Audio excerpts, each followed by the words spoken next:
está vendo essa inflação cheia recuar. A gente sabe que por dentro não é bem assim, porque os núcleos e a parte de serviços continuam pressionadas, e a gente já sabe que nos próximos meses a gente vai ter uma elevação da inflação, que é um vamos dizer assim, é um período temporário que essa inflação vai estar tão baixa quanto a gente está vendo. Deflação puxa a Selic para baixo? No Terraço Cast de número 385. A vinheta inicial é Cláudia Moreno, economista do C6 Bank, falando à BMC News sobre o dado do IPCA de junho de 2023.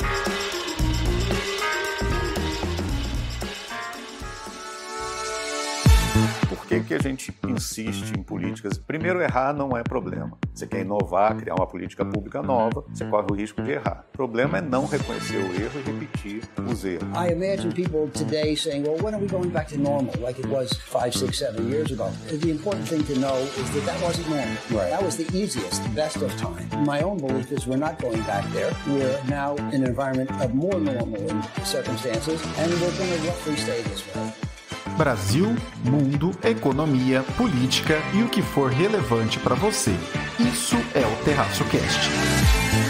E aí, pessoal, tudo bem? Caio Augusto, diretamente da noite de 16 de julho de 2023, domingo, em Ourinhos, para o 385 do meu, do seu, do nosso Terraço Cast. Nesse episódio estão comigo a seguinte dupla dinâmica do Terraço: Raquel de Sá. Alô, alô, terraceiros e terraceiras. Aqui quem fala é ela, a mulher do tempo sem tempo. Bom, gente, hoje a mulher do tempo sem tempo está aqui em uma praia maravilhosa cujo único defeito... Mentira, praia maravilhosa que tem 2 defeitos.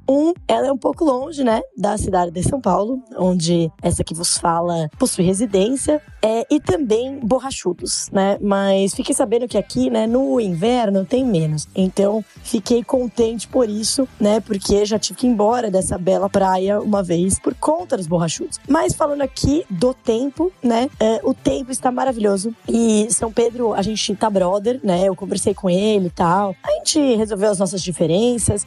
E por enquanto, São Pedro tem sido muito bacana comigo, me mandando belos dias ensolarados para quando eu estou, o quê? Passeando e procurando um pouco de tempo na agenda da moça sem tempo. E agora, gente, para a previsão do tempo para o futuro, o que a minha bola de cristal mostra aqui é que teremos mais dias ensolarados e esse será um verão mais quente. Pode ser estranho se você estiver ouvindo isso debaixo das cobertas ou com muitos casacos, porém parece que agosto, né, o final de julho e agosto será um período um pouco menos frio. E é isso, encerro por aqui minha participação de Mulher do Tempo Sem Tempo. Além de relatos do tempo presente, agora também do futuro. E ela, nossa correspondente internacional, Renata Cocho. Olá, terraceiros. Oi, Caio. Oi, Raquel. A Fernanda eu sei que tá de férias, não sei quem mais tá aí no nosso podcast, mas aqui é a Renata falando ainda da Califórnia. Hoje, finalmente, eu viajo pro Brasil. Chegou meu passaporte, aleluia. E, como sempre, trazendo o boletim internacional para vocês.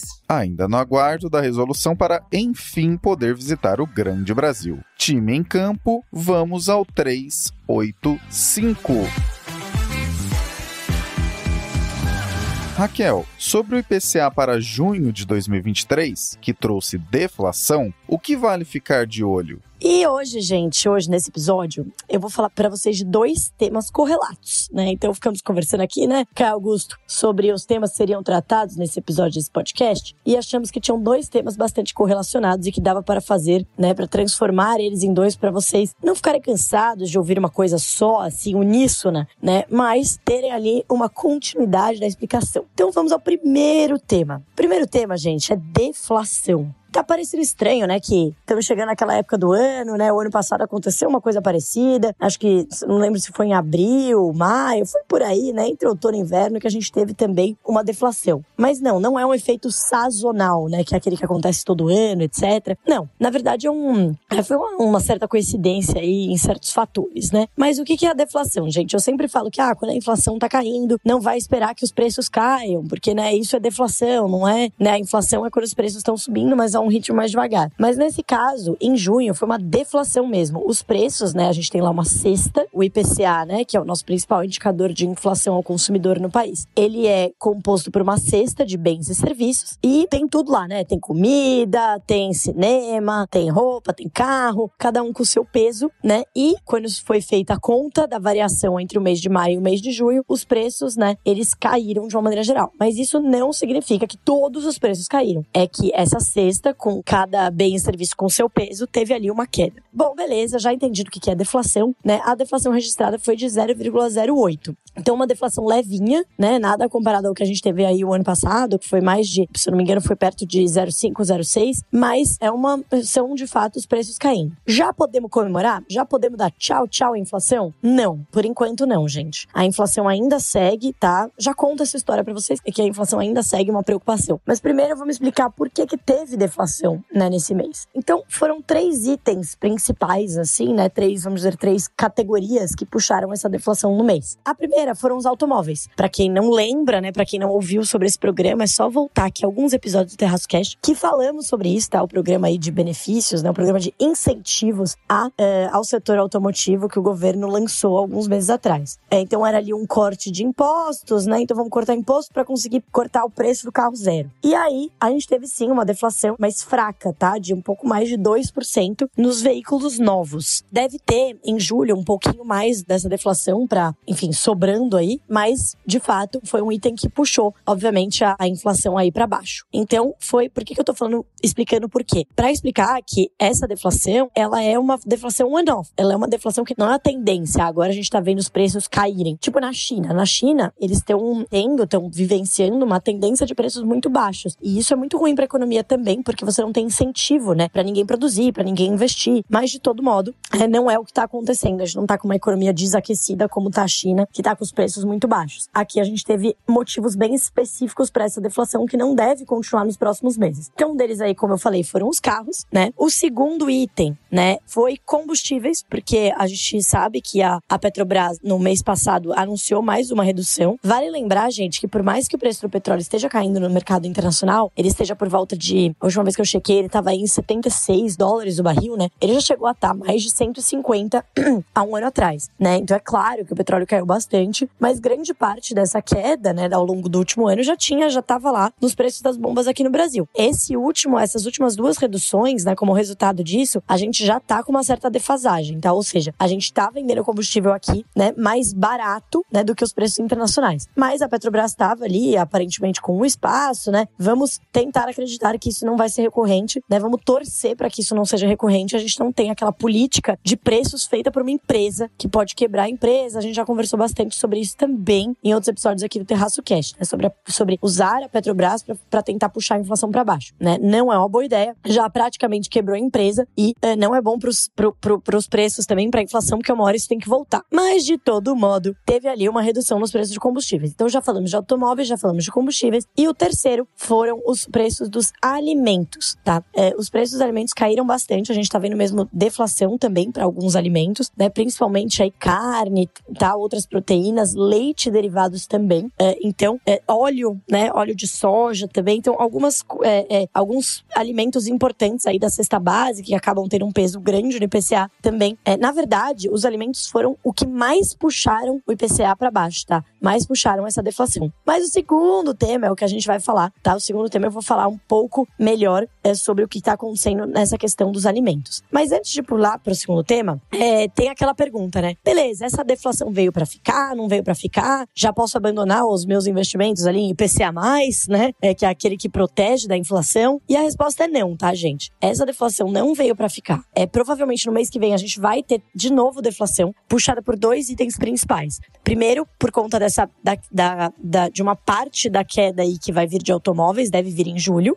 E a outra é uma questão relacionada à energia, tá, gente? Pra quem não viu, pega ali a sua conta de energia, pra quem, né, recebe ali, tem uma parte escrito que é desconto Itaipu, ou bônus Itaipu. Aí você fala, que porcaria é essa? O que acontece é que assim, quando a usina ali de Itaipu produz muito, e tá chovendo muito, muito, e a galera tá produzindo, as águas estão bem produtivas lá, e teve lucro demais, né? Teve um lucro acima do normal ali na produção em Itaipu. E aí, por lei, a ANEEL é obrigada, tá? É a ANEEL? Eu sempre confundo essas agências, gente. Mas a da energia, né? Ela é obrigada a dar um desconto pro consumidor final, né? Então vem aí o desconto da Itaipu. Então, ele já tá vindo nas contas aí em julho, né? Se você olhar a sua conta de energia, você vai ver esse desconto. E ele deve vir, então, deve ajudar a ter mais um mês de deflação. Mas isso volta? Isso volta, gente. Quando a gente fala dos automóveis, foi uma queda, foi uma redução de imposto. E aí, assim, lembra que a deflação, ela só acontece se os preços caem. Eles podem cair e continuar lá embaixo. E aí,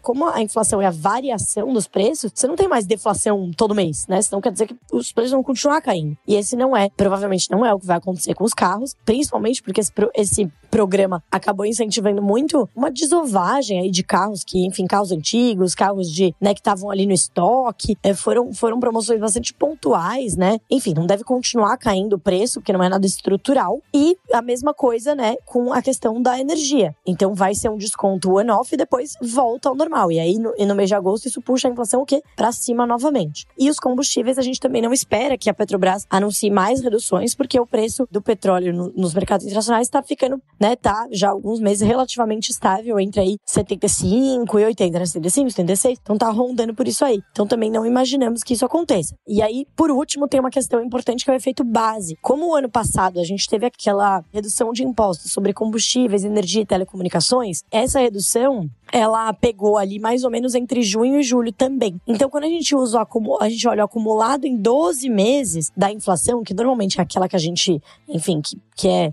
quanto tá a inflação? É que a gente usa, né? Acumulado em 12 meses. Ela vai, como teve esse efeito base, então a gente vai ter esse efeito estatístico, né? Isso ajudou a puxar para baixo. O acumulado em 12 meses foi para 3,16. Abaixo da meta de inflação para esse ano do Banco Central, que é de 3,25, tá? Mas, por conta de tudo isso que eu falei, e ainda o efeito base que vai tirar da conta esses impostos, essa queda de imposto do ano passado, a gente deve voltar para uma tendência de alta nos próximos meses aí, depois de julho, né? Então, a partir de agosto. E a inflação, né, pelo Focus aí, deve fechar esse ano em 4,7, 4,8. Então, vai ter uma retomada aí da inflação. É muito mais baixo do que a gente fechou o ano passado, né? Principalmente se a gente olha até onde a gente rodou o ano passado, né? Acima de 10, acabou fechando mais próximo aí de 5, mas é uma queda importante da inflação nos últimos 2 anos, né? Que tem relação com o mundo voltando ao normal, né? Mas também tem relação com questões climáticas, adaptação à guerra entre Rússia e Ucrânia, mas também, né, tem uma relação bastante importante com a política do Banco Central, né? De elevação de juros. Então, a gente já falou bastante disso aqui. A expectativa é que o Copom deva começar a reduzir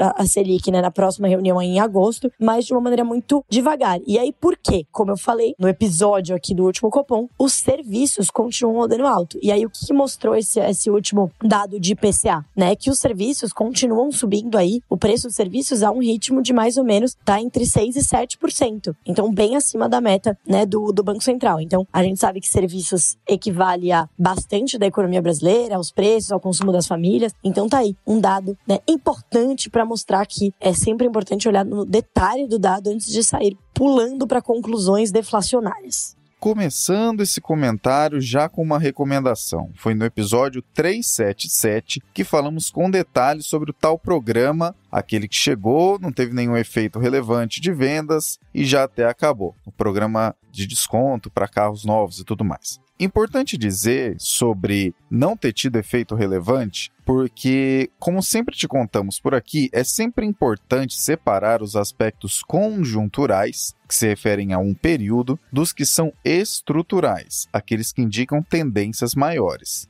Sim, temos um cenário em que a inflação está mais em baixa, porque a economia já sente sim os efeitos do juro real bastante restritivo, o que inclusive indica fortemente que a Selic começa a cair já agora em agosto. No episódio 382 conversamos com mais detalhes sobre isso. Agora, o que isso não significa é que as coisas já estejam resolvidas, até porque, se olharmos, por exemplo, para os serviços, em 12 meses eles estão em 6,21%, sendo que apenas em junho eles aceleraram um pouco mais de 0,6%. Ou seja, com uma meta que até o final desse ano será de 3,25%, e que do ano que vem em diante será continuamente buscada em 3%, claramente os preços ainda estão bem acima da meta. E para além de todos os itens trazidos pela Raquel, refaço a provocação que colocamos na mesa no episódio 376. Com o preço do petróleo em baixa e o dólar também sem muitos repiques, os cortes com base em critérios guiados pelas estrelas realizados pela Petrobras atualmente até podem ser entendidos. Mas o que é que irá acontecer quando tivermos qualquer repique do petróleo, do dólar ou de ambos? Pois é, justamente numa situação como essa que entenderemos qual o nível real de seriedade dessa tal política nova de preços adaptada ao Brasil e tudo mais. Um último lembrete ainda sobre IPCA. Estamos nesse exato momento passando pelo vale da canetada do ICMS. No episódio 334 de agosto do ano passado, quando falamos da deflação em 2022, discutimos com detalhes sobre isso. E na prática, se agora tivermos o IPCA literalmente em zero, ainda assim isso irá puxar o agregado em 12 meses para cima. E é por isso que nos próximos meses, o que a gente vê nesse agregado de 12 meses irá subir. Não se assuste com isso. Assim sendo, a inflação está comportada? Razoavelmente sim. Isso aponta para o início do ciclo de corte de juros da Selic agora em agosto? Como já te contamos, sim.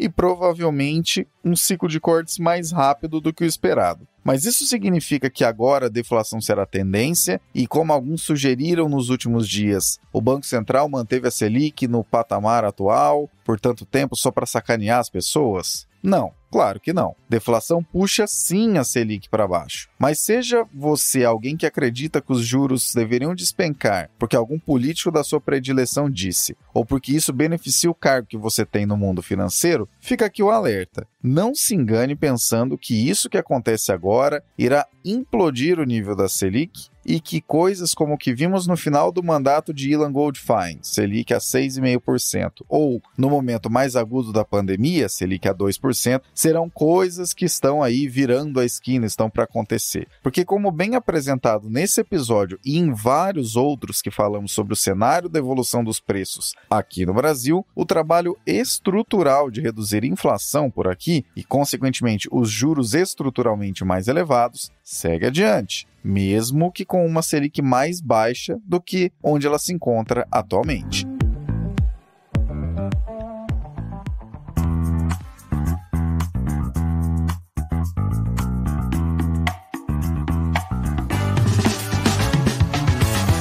Na nossa Linktree você encontra todas as contas oficiais do Terraço Econômico: YouTube, LinkedIn, Facebook, Telegram, Instagram, Twitter, WhatsApp, TikTok, Blue Sky e Threads estão disponíveis lá.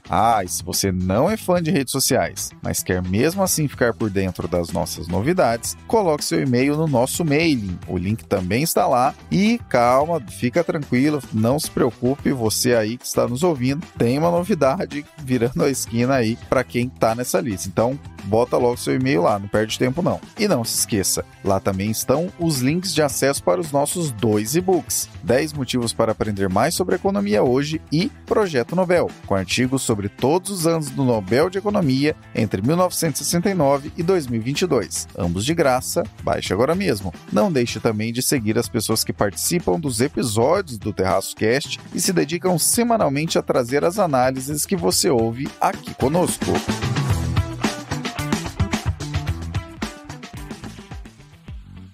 Renata, traga para nós o Boletim Internacional: Regulamentação bancária nos Estados Unidos apertando as regras. Então, como vocês sabem, né, a gente sempre fala do papel do Banco Central de controlar a inflação, né, de segurar, de manter a valorização ou preço da moeda, né, essa é uma função importante dos bancos centrais no mundo inteiro e é por isso que a gente tem, né, comentado aqui com vocês bastante sobre o aumento de taxa de juros, porque a política monetária é essa função que os bancos centrais têm de manter a estabilização de preço e controlar o valor da moeda. Mas outra função também não menos importante dos bancos centrais é cuidar da estabilidade do sistema financeiro, porque se você tem um crash do sistema financeiro, né, muitos bancos quebrando, isso acaba gerando uma crise que acaba impactando não só o valor da moeda, mas vários outros pontos da economia. Então é uma função que a gente acaba falando menos, mas não é menos importante de manter a estabilização do sistema financeiro, né? Não só a estabilização, mas também a própria eficiência, né? Deixar o sistema financeiro mais ágil, mais eficiente, também é outra função dos bancos centrais. Bom, falando de estabilidade do sistema financeiro, então teve uma mudança nessa semana aqui nos Estados Unidos que está aumentando a regulamentação do sistema financeiro. O que isso significa? Isso significa que os Estados Unidos estão exigindo dos bancos, principalmente dos bancos maiores, mais capital para poder evitar esses crashes. O que acontece? Toda vez que a gente tem um aumento de juros longo, né, isso tem acontecido no Brasil, nos Estados Unidos e tal, os juros aumentam, as pessoas falam, porque os bancos estão ganhando mais. Não necessariamente. Primeiro porque os bancos ganham dinheiro de várias maneiras, né? Uma delas é emprestando, e quando você tem um aumento de juros, você também acaba tendo um aumento de inadimplência. Então isso pode fazer com que os bancos não recebam o dinheiro que ele emprestou, e isso pode gerar um problema para esses bancos. Fora bancos que, né, a tesouraria aposta de uma maneira ao contrário do que acontece, né? Então algumas tesourarias podiam apostar que o Banco Central, o Fed, não iria aumentar tanto os juros, acaba aumentando, e isso acaba gerando um prejuízo nos balanços dos bancos também. Então o que os Estados Unidos fez foi aumentar em $2 para cada $100 que o banco tem emprestado, ou que ele tem que ter agora mais $2 de capital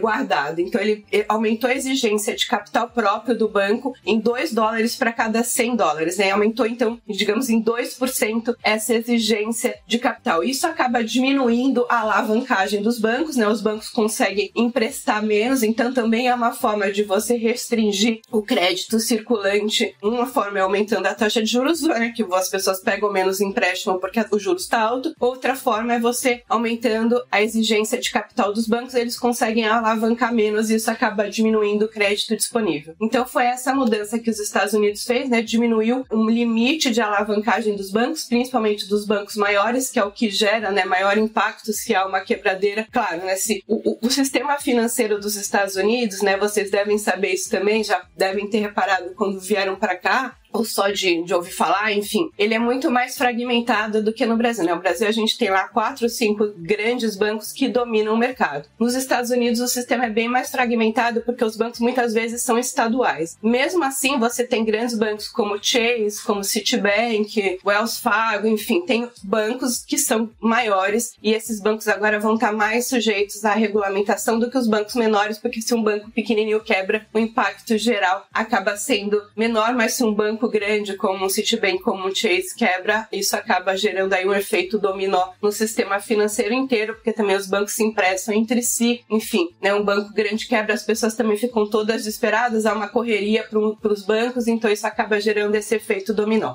Então, acho que era só isso que eu tinha para comentar com vocês essa semana, nessa modificação aí da regulamentação do sistema financeiro nos Estados Unidos, o que isso impacta, né, em termos de economia e por que os Estados Unidos estão fazendo isso. No final do ano de 2015, no ponto mais agudo da maior crise econômica já registrada na história brasileira, o Valor Econômico fez um levantamento no Oscar Freire e no Brás com as pessoas que faziam compras de Natal, perguntando sobre como aquela crise estava afetando a vida delas. Naquela época, tanto as pessoas de maior renda quanto as de menor renda apontaram para algo parecido: vamos reduzir o consumo. E isso variou entre Disney agora só daqui 2 anos, vou escolher um dos meus sobrinhos para dar presente nesse Natal. Esse não foi o primeiro levantamento do tipo. No final de 2008, o Valor fez a mesma coisa, só que a informação foi um tanto diferente. As pessoas de faixa inferior de renda disseram não ter visto tanto a crise em suas vidas quanto as que tinham investimentos no exterior, algo que naquela época, 2008, era bem menos acessível do que é hoje. Esse entorno que eu acabei de fazer serve para contar algo que aconteceu em 2008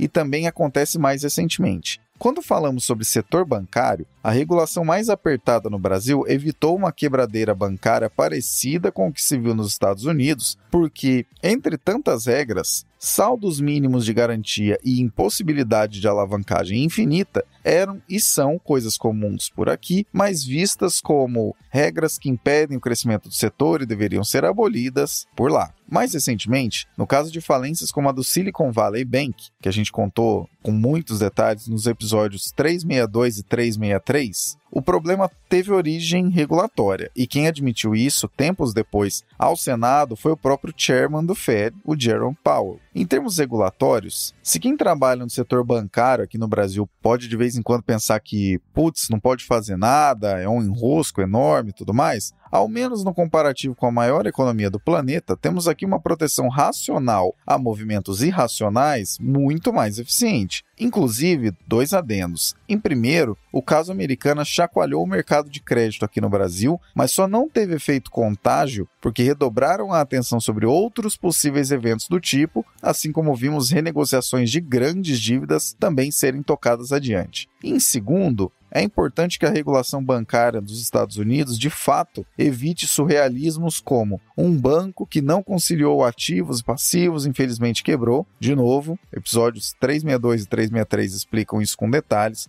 Assim como também possa evitar o clássico fenômeno que ocorreu tantas vezes da crise de 2008 até o momento em que as taxas de juros do Fed começaram a subir ao patamar atual. O tal tantrum, ou birra mesmo, uma tradução livre, resumido a: já que tem gente quebrando, os juros precisam voltar a zero. Isso aconteceu muitas vezes, de 2008 até o começo da subida dos juros que a gente acompanha no Fed, pelo menos 1 ano e meio para cá. Como temos te contado em vários episódios, a era do dinheiro grátis acabou e a inflação deve ficar mais resistente no mundo do que se imaginava. E então, é melhor mesmo que a regulação bancária americana torne o sistema mais racional e à prova de sustos evitáveis do que se finja que está tudo bem e se imagine que a solução eterna seja o puro e simples: joga o juro a zero e enche o setor de dinheiro que está tudo resolvido. A normalidade está bem mais para o que a vinheta inicial do episódio 364 diz do que para esse cenário de birra sugere. Aliás, só para ficar na cabeça, a sequência de episódios 362, 363 e 364 ajuda a entender bastante o porquê desse ponto ter vindo parar aqui no Boletim Internacional, nesse episódio que você está ouvindo agora.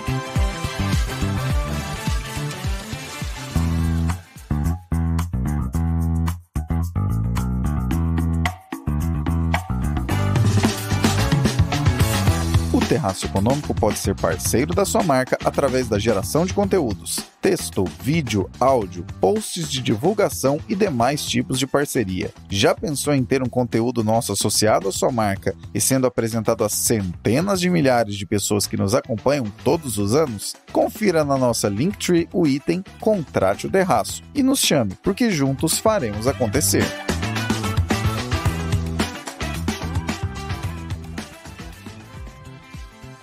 Raquel, um dos maiores fatores de tranquilidade para o IPCA nesse ano também é, paradoxalmente, motivo de preocupação. Conta mais sobre isso. E agora, gente, vamos ao segundo assunto relacionadíssimo a esse tema de deflação em junho, que é o preço dos alimentos, gente. Assim, eu sei que a gente teve aquela coisa toda, né, que vai ter o presidente, né, dependendo do presidente que ganhar, a gente vai ter picanha na mesa das pessoas de novo, a carne vai estar barata. Eu sei que a gente, né, muita gente gosta aí de pensar que é um político ou outro que é responsável por algumas coisas que não tem muito a ver com ele ou com ela, né? Então é importante a gente sempre trazer essas informações, né, pra todo mundo conseguir tirar suas conclusões aí e opiniões políticas próprias. Mas o que a gente tem visto, tá? Por que os alimentos, por que a carne tá mais barata? Realmente baixou o preço da carne, do frango, né?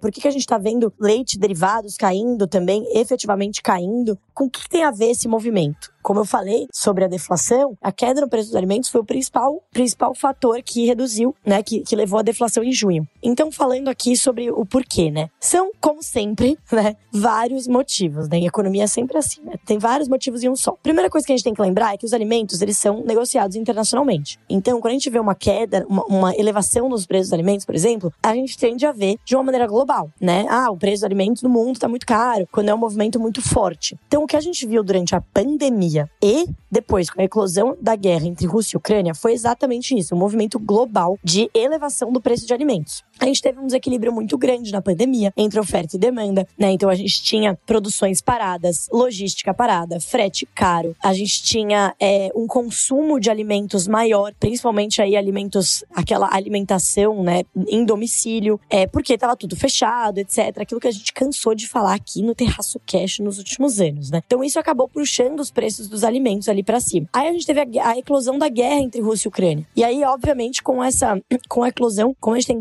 dois grandes, né, produtores ali de grãos e de fertilizantes, isso também puxou ainda mais os preços para cima, né? Então, fertilizante, teve ali a questão da Ucrânia ser uma grande produtora de trigo, né? Então, isso acaba... A gente tem que lembrar, gente, que todos esses grãos, quando a gente fala milho, trigo ou até, né, a soja, que não é grão, mas também tem o mesmo objetivo que vocês vão ouvir, que eu vou dizer, que é ração. Né? Então não é... Por muito tempo eu ficava assim, nossa gente, por que a gente exporta tanta soja? Que a galera gosta de comer aqueles hambúrgueres de soja com gosto estranho? Não, é porque é ração, né? Ração para criação animal, de proteína animal, né? Então a gente tá falando aí de ração para frango, a gente tá falando de ração para boi e, né, bovinos e também suínos, né? Então é bem importante aí essa produção agrícola até para produção pecuária. Então, como resultado desses desequilíbrios que a gente viu nos últimos anos, os preços dos alimentos subiram muito, né? A cesta básica no ano passado, nesse momento, há um ano atrás, né? A cesta básica tinha subido, se eu não me engano, tá? Era mais de 20% no acumulado em 12 meses aqui no Brasil. Então, o preço, o mundo todo, né? A ONU, tava todo mundo chamando atenção para esse efeito da pandemia e dos desequilíbrios causados pela guerra, que era essa elevação muito forte do preço dos alimentos. E aí a gente teve ainda para coroar, aqui no Brasil a gente teve uma seca muito grande, né, no final de 2021, né, começo de 2022, que também atrapalhou muito, então teve questões climáticas que impactaram. E por último, a gente ainda tinha o dólar, né, a gente tinha o real bastante desvalorizado, tanto por movimentos globais, de aversão ao risco, etc., quanto por questões aqui, né, bem brasileiras, que eu já trouxe também esse tema várias vezes aqui no Terraço Cash, né, de riscos políticos e fiscais e etc. Então a gente tinha dólar, desequilíbrio da pandemia, desequilíbrio da guerra, questões climáticas, então tudo isso levando, né, o preço dos alimentos lá pra cima. Então, por que o dólar, gente? Porque, como eu já falei aqui algumas vezes também, o nível da nossa taxa de câmbio não é só importante pra gente ir pra Disney. Também é, por exemplo, pra inflação de alimentos. Grande parte dos alimentos são cotados e negociados em dólares e a gente também importa grande parte do que a gente consome. Então, por exemplo, o próprio trigo pra farinha que vai no pão, vai na bolacha, né, vai nas massas. Então, assim, tem, obviamente, um ponto importante aí da nossa taxa de câmbio em relação ao preço dos alimentos. E aí, gente, o que aconteceu nesse último ano que os alimentos caíram muito de preço? A gente teve uma série de fatores. Primeiro, começando aí pela ordem, não de importância, mas do que eu contei aqui dos desequilíbrios, a gente teve aí, por exemplo, o próprio real, que valorizou bastante nesse ano, né? O real valorizou por conta da política de uma expectativa de desaquecimento da economia americana, dos juros lá nos Estados Unidos estarem apontando que vão parar de subir, né? Então isso o mercado já antecipa. Então o dólar perdendo força no mundo e a gente aqui também aprovando o arcabouço fiscal, o Conselho Monetário Nacional mantendo a meta de inflação, tudo isso diminuindo a percepção de risco fiscal. Então isso tudo fez com que a nossa moeda valorizasse esse ano. Então esse já é um ponto importante. Outro ponto importante, gente, o reequilíbrio entre oferta e demanda e de todos aqueles gargalos de produção que a gente estava vendo por conta da pandemia e da guerra. Ah, Raquel, mas a guerra ainda tá rolando. Sim, mas o mercado se readapta e se reequilibra, né? Então a gente viu ali, tem aquele... O acordo ali no mar, né, para saída ali de escoamento de grãos na Ucrânia. Parte disso está acontecendo, né, ali no Mar Negro, mas também porque o mercado vai se reequilibrando, né, vai achando novas fontes, por exemplo, de fertilizantes, vai achando novas rotas, novas fontes de produção ali de trigo, né, então assim, o mercado se reequilibra, né, de certa forma. Então é isso que a gente viu. Ao mesmo tempo, a gente não tem mais aquele desequilíbrio entre o consumo ali das famílias, né, que tudo já voltou ao normal, eles não estão consumindo mais desproporcionalmente bens em relação aos serviços, e as questões climáticas também melhoraram, né? Então, tudo isso acabou jogando super a favor do preço dos alimentos no mundo. Então, quando a gente olha o preço dos alimentos no mundo todo, a gente vê que eles caíram. E aqui no Brasil ainda tem um agravante, gente. Um agravante não, né? Um outro fator, que é a super safra. A gente teve uma super safra de milho e soja, principalmente aqui no Brasil esse ano, né? A safra do ano passado já tinha sido recorde. Esse ano tava olhando aqui, a de milho foi 13% maior, tá? De soja vai ser o recorde do recorde, né? Então, assim, a gente tá produzindo muito, tá? Por questões climáticas, por aumento de produtividade. Então, realmente, a estocagem, né, desses, assim, tá sobrando milho, tá sobrando soja no Brasil, né? Então, isso ajuda a trazer, né, o preço global dessas commodities, né, para baixo, e também aqui no Brasil, né, principalmente, porque, né, a gente tá aqui dentro. E aí tem um problema, porque tem uma parte boa, pô, irado, isso traz o preço de tudo para baixo, legal, carne, churrasco, frango, é nóis, né? Mas tem outro lado. O outro lado, gente, é que, assim, pra produção, né, parte dos produtores está bastante preocupado o que eles vão fazer com tanta, né, eles estão com realmente excesso de estoque. E tem um outro ponto que reflete, assim, os gargalos de infraestrutura do Brasil, que é o problema de estocagem. Então, assim, eu tava vendo uma foto numa reportagem aqui, que é uma montanha de milho, montanha, parece uma montanha mesmo. Tem uma foto, na foto tem um caminhão, parece um caminhão de brinquedo, né, de tão grande que é a montanha de milho. E estocado, se a gente pode chamar de estocagem, né, tá largado lá, ao ar livre, a céu aberto, no Mato Grosso, assim, se chover já era, né, tá exposto a praga, a, enfim, rato, tudo que pode aparecer ali, né. Por quê? Porque falta infraestrutura de estocagem e transporte, né? Ah, mas são os produtores que têm que fazer isso? Tem, mas tem que ter, né? Faz sentido ter uma política pública olhando para isso. O Brasil é um grande produtor rural, né? Uma política pública que olhe para melhora, né, dessa infraestrutura de estocagem, e também não só de estocagem, mas de transporte, né? Então, a gente sempre fala aqui, né? O Brasil, ele é muito produtivo no setor agrícola, da porteira para dentro. Porque aí depois, quando chega na hora de transportar, a gente não tem ferrovia direito, né? É tudo engargalado, é tudo menos do que a gente precisa, muito abaixo do ideal. Os portos, né, a gente tem que trazer tudo lá, tem que levar praticamente tudo pro Porto de Santos, fica tudo cheio, né, vem do outro lado, vem lá do Mato Grosso. Então, assim, é claro que já teve bons avanços, né, no último ano, nos últimos meses, aí teve o marco da cabotagem, que é interessante para fazer parte desse transporte via fluvial, e a gente também teve, assim, um certo esforço aí, né, na parte de transporte ferroviário, né, porém, assim, não mudou nada, não tem um foco, a gente não vê nenhum governo falando sobre isso, né? Pô, vamos ampliar a ferrovia, vamos olhar para a parte de infraestrutura desse país para tirar a grande dependência que a gente tem de transporte rodoviário. Olha o que acontece quando tem greve, olha o que acontece quando o preço sobe, e assim, e a gente continua com esse problema. Então, uma questão que era para ser positiva da produtividade do agro, né, de uma safra ótima, né, que claro, acaba reduzindo um pouco as margens ali dos produtores, mas que era para ser bom, o preço dos alimentos caindo e uma grande produção puxando o PIB, né? A gente já falou disso aqui mesmo, que o PIB agro vai com certeza continuar puxando o PIB brasileiro nesse ano, né? Já puxou bastante na primeira metade do ano,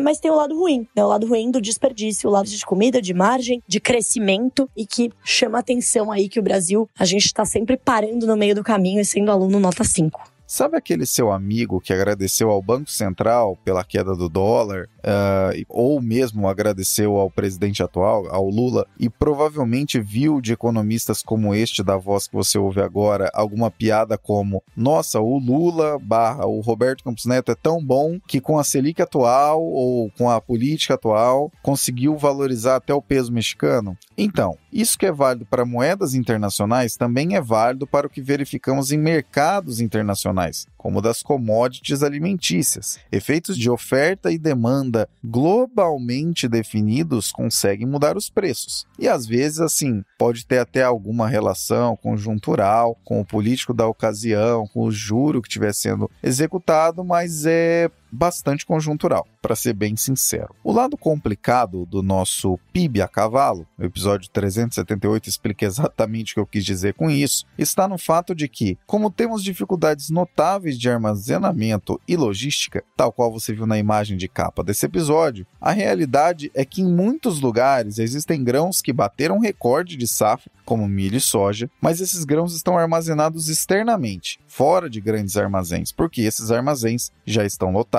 Nesse caso, estamos diante de uma questão mais doméstica do que internacional. Se a nossa capacidade de produzir no campo for muito mais elevada do que a de armazenar e transportar esses itens pelo país e também em direção aos portos para que cheguem a diversas partes do mundo, ficará mais difícil aproveitar oportunidades como essa de ter uma super safra. E sabe por qual motivo isso faz diferença? Porque num cenário em que os preços das commodities estão em queda, como o que a gente verifica agora, a compensação, por assim dizer, para a nossa balança comercial, poderia vir de uma quantidade maior vendida ao exterior. Mas é justamente essa dificuldade de armazenagem e logística que pode dar uma certa emperrada na coisa. Lado positivo disso: o preço desses itens que estiverem literalmente fora dos armazéns nesse exato momento, por não terem espaço disponível, tende a ficar mais baixo por mais tempo, já que esses itens poderiam até demorar, eventualmente se danificar por ficarem ali fora e tudo mais, mas serão vendidos de algum modo mais adiante. Mas o lado negativo é que, tal qual acontece quando algo aumenta muito em movimentação por aqui, outra vez a infraestrutura faz falta. Marcos regulatórios foram assinados nos últimos anos para tentar reduzir esses gargalos, mas ainda existe um abismo entre a realidade encarada por períodos como o atual de super safra e nossa capacidade de entregar produtividade do agro que, convenhamos, dá aula ao mundo. Um agradecimento especial para fechar o comentário vai para Thaís Carrança, da BBC News Brasil, cuja reportagem de nome "Por que há montanhas de milho ao relento no interior do Brasil?" serviu como inspiração para esse assunto que você acabou de ouvir.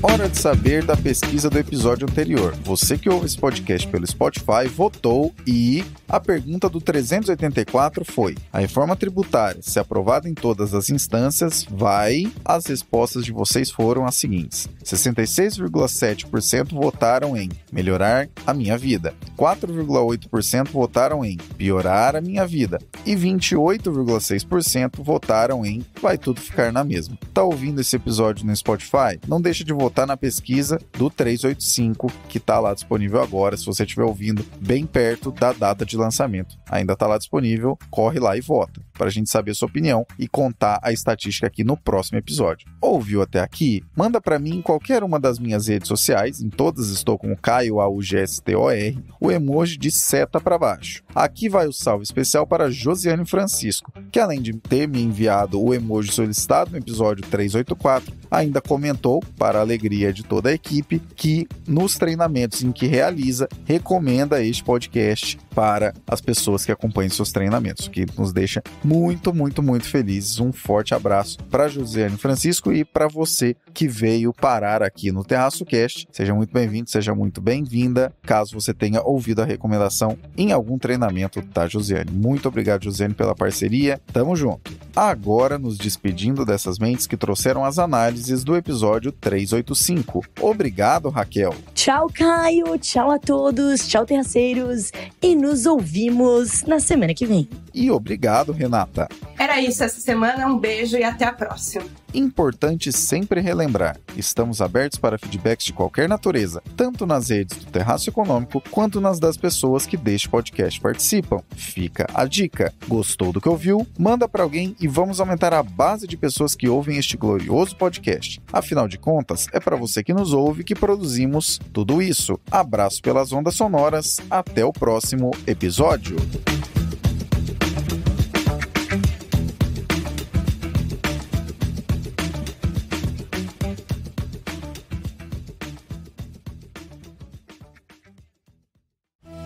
Este episódio foi editado por Atelas, soluções em áudio para podcasts. Encontre a Atelas nas redes sociais. É só buscar por @AtelasEdição.